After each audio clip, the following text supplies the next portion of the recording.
everyone, welcome back to Cottoverdi. My name's Annette, and today we're outside the front of our property. This is our front door here, and we've got various different containers, planters here, mostly with evergreens in them. Now, I didn't focus too much on this area last year, and some things have fallen by the wayside, some things have died, some things aren't doing particularly well, and other things are just getting too big.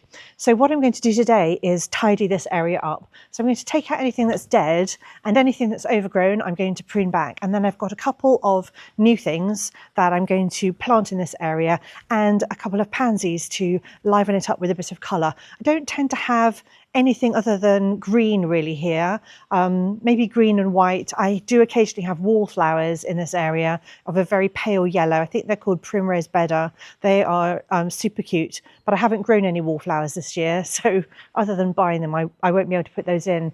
But what I'm going to do, as I said, is sort them out. I thought I'd bring you along. We can have a look at everything, and I'll tell you a bit about the plants that I'm putting in today. So this is our front door, and to the left of the front door, you can see that Richard's brought some compost around for me. I'm very grateful to him for carrying that round. We've got a couple of things here. So the first thing I'm going to deal with are the Japanese anemones at the back here. They're a lovely soft pink colour. I really like them, but they only flower in the autumn, and then the rest of the year, like after they've flowered, they die back. So I just need to cut these back, and I haven't done it yet. So I'll be cutting those back. I'm also going to be pruning this Euonymus. This is supposed to be a ball shape. I purchased it as a ball shape, but it came with a really, really small sort of head to it, and I've been letting it grow out. It's not creating much of a ball at the moment. Like, I want it to be rounder than that, so I'm going to prune that back. And then we've got various other things, like this ivy here has gone completely wild. Well, not wild, it's got a bit mad. So there's far too much of this lovely ivy here. It's got a really nice sort of long pointed leaf to it, which I really like. So I'm going to trim that back. I'm also going to prune this hardy fern, take out any dead foliage and sort that out. And then I'm going to top everything up with compost, because what I do find is that the levels in these planters tends to sink over time with, I guess, the rain and everything else. So that's what I'm going to do in this area mainly. And then to the right of the front door, we've got a couple of problems. So the first one is we had a dead plant in this container, which I took out and didn't get around to filling. This Euonymus here is doing really badly.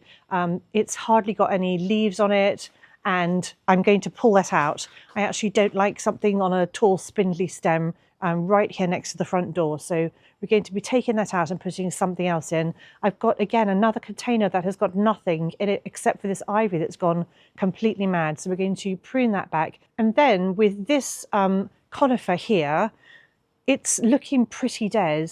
It's kind of turning brown. Certainly the back of it is turning brown, and the bottom. And I think this is because we didn't water it very much. Well, we tried to water it, but in fact our irrigation system was broken last year and we didn't realise.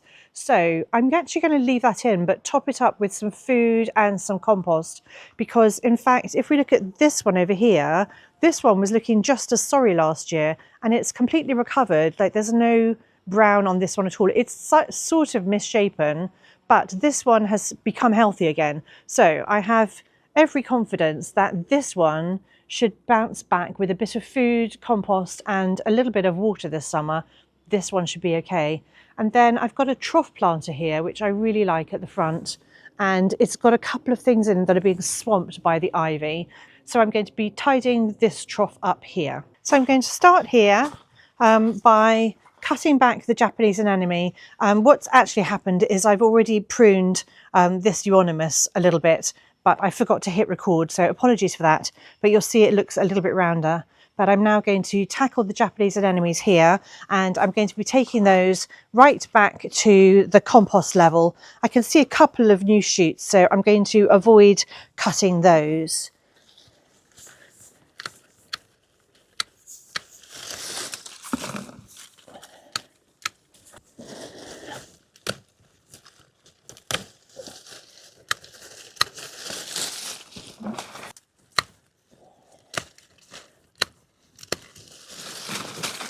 this Japanese anemone was just one small plant in a container full of other plants, but what's happened over the years is that the Japanese anemone has taken over, and if you know Japanese anemones, which are the ones that are autumn flowering, they will spread. So I have now dedicated this entire trough planter to the Japanese anemones. I'm not going to try and grow anything else in it.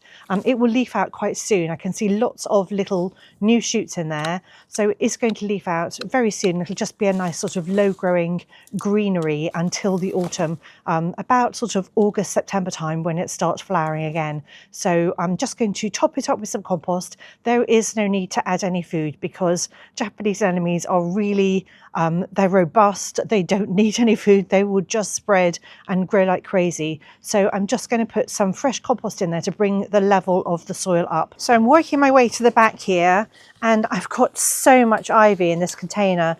It's gorgeous. I just don't want it to go completely wild and start taking over everything, because I also want the plants themselves to shine.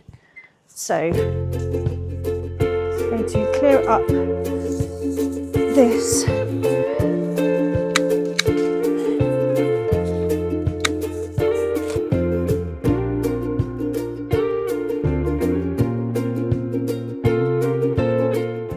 This is a Pieris japonica called Little Frosty. So it's a lovely evergreen, and it has gorgeous little flowers in the spring, sort of egg-shaped, I suppose, tiny little flowers.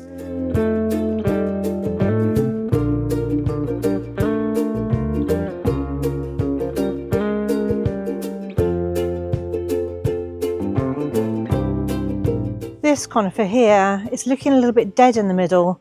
I think it's probably because the ivy that I've planted in here is strangling this out and taking all the water. So I'm going to try to cut it back. It's also encroaching on the Pittosporum.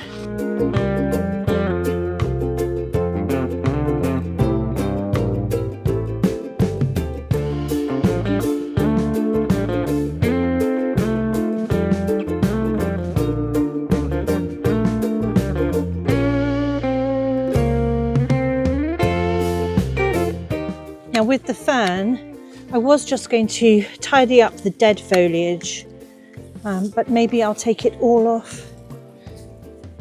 Some of them just don't look particularly good.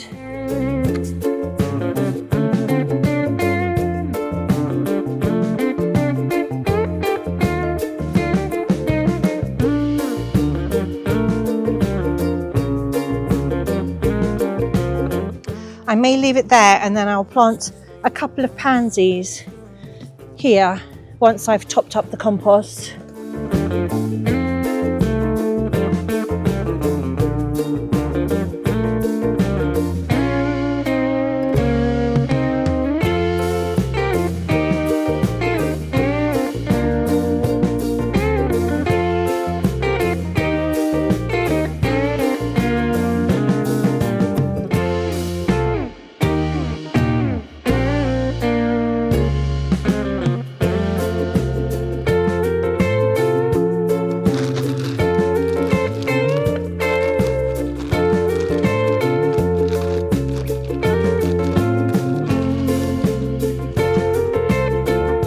So I have finished clearing everything out. I think I've chopped back everything I need to chop back. It's definitely looking better, and now we can see the containers, which I think is nice. I'm going to pop Lawson's cypress or Paris in there. This one is called Erecta aurea because it's tall and upright growing, and it's got gorgeous golden foliage. It needs to only have morning sun because apparently the sun can burn the lovely golden foliage in the late afternoon when it's hottest. So that spot will get morning sun and no afternoon sun at all. So I'm going to pop that in there with some pansies. I wish I had some slow release fertilizer, but unfortunately I forgot to buy some. So I'm going to sprinkle some of this here and just mix it in. I found the watering irrigation system buried. We don't want that to be buried. I think it's tangled up in the roots of the plant, to be honest with you. the fern. Now these cypress will eventually get really tall, but they're very slow growing. So it grows about a metre every 10 years. So it will be fine in here for a few years. And then when it gets too big, I'll just take it out and pop it into the garden, either the front garden or the back garden. But I have no worries about it taking over at the moment. And also it's in a small container, so it's less likely to outgrow it. Now the pansies that I'm popping in here are a gorgeous red colour. This one is called Delta Red Blotch. And I think they'll look really pretty here. Certainly for the next few months anyway. Hopefully the slugs won't get them. I shall keep an eye on that because we do have a problem with slugs, especially out here in these containers. That's why I don't grow hostas here anymore. And I will water those in once I've finished everything here. Now to tackle these containers. They're pretty much in the same kind of mess. I need to chop back the ivy, and then I'm going to take out that dead plant there, and I'm going to pop in another evergreen.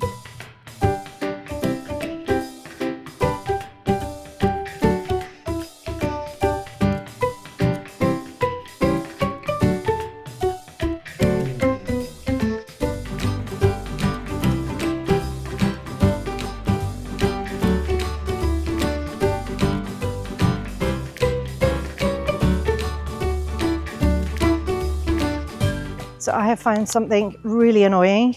That is a vine weevil larvae, and vine weevil larvae munch on the roots of your plants and kill them. So that could well be the reason why this plant did not make it. And so I'm going to have to tip out all the compost in this pot because I don't want to put anything new in there and let the vine weevil larvae eat it. It's disgusting, isn't it? That is so revolting.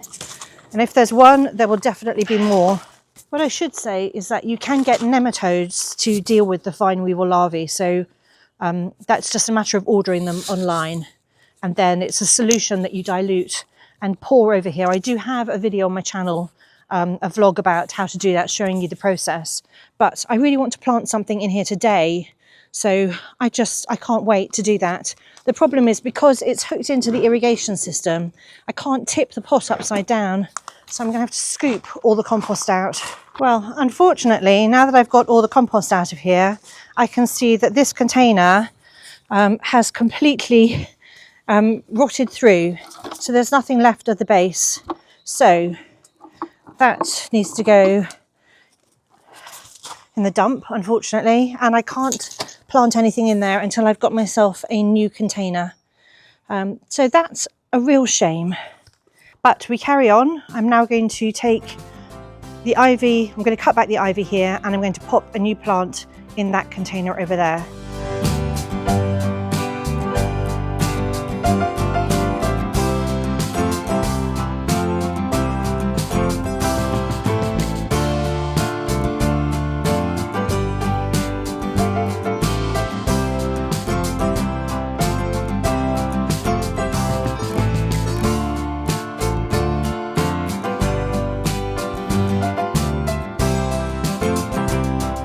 Okay, so what I'm planting in here is something called Pieris japonica, and this is sarabandi. So sarabandi it has gorgeous white flowers in the spring. It's going to grow to about 1.5 meters by 1.5 meters tall over time.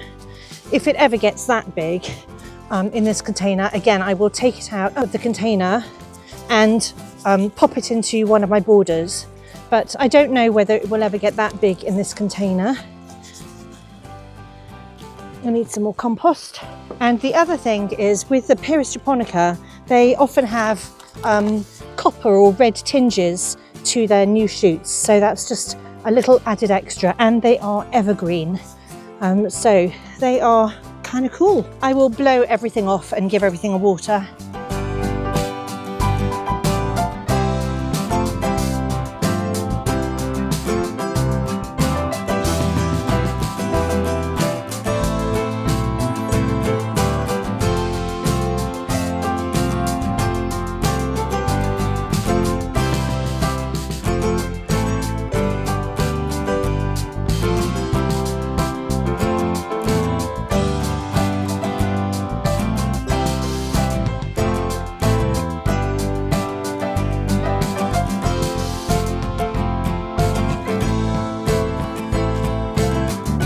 Okay, I'm popping exactly the same Lawson cypress into here.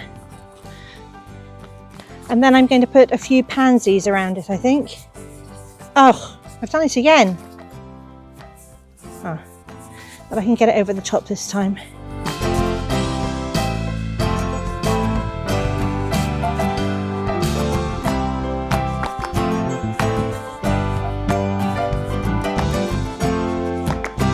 I'm really happy. I've tidied up the front pots here. I do need to get the leaf blower out and just clear up all the debris around the pots, but I will do that, I think, tomorrow. You don't need to watch me doing that, but I will clear everything up that's around the base.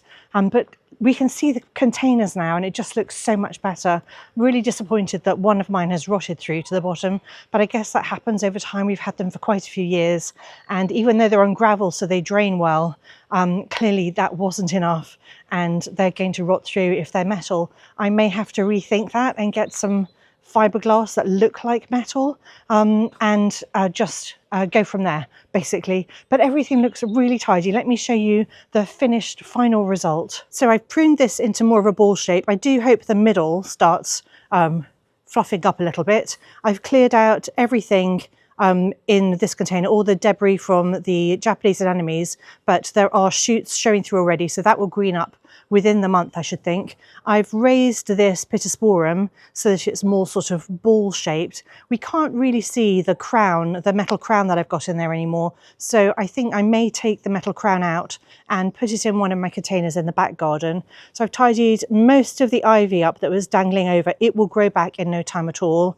I've popped in a Lawson cypress or Pieris into this container here with some pansies, and then on this side, so I discovered that this container here had a big hole in the bottom, so I've got rid of it, but I need to replace it. We've got an irrigation loop there that's irrigating the gravel at the moment, and I've cleared up again all the ivy. I've cleared up most of the ivy that was dangling outside of this container. I've popped in at the back there the Pieris japonica. It's going to have gorgeous white flowers in just a month or two, hopefully. This is a bit suspect, this conifer there. It looks a little bit ropey, as does this one here. I'm leaving that and I will leave it for a few months and see whether it bounces back in the spring. If it doesn't, we're going to have to replace it. And then I've popped another Lawson cypress in round the back there with some more pansies, some lovely red pansies. But all in all, I think it's looking pretty good. Not as green that side as this side, which is just a bit healthier. I have no idea why. This possibly gets even less sun than the other side. So it's probably a factor of us not having the irrigation system working particularly well last year. But everything will recover, and I definitely need to have something taller in this area. So I don't know whether I move this one forward and have something tall there, but I definitely need more height. So that's it. I really hope that you've enjoyed pottering around outside my front door with me today. I've really had some fun. It's quite satisfying to have done something that I look at every time I come in and out of the house, and it's been bugging me. So I'm really glad that I've tackled it. There is still more to do. Watch this space. Anyway, I hope you've enjoyed it. Thank you so much for watching, and I'll see you all next time.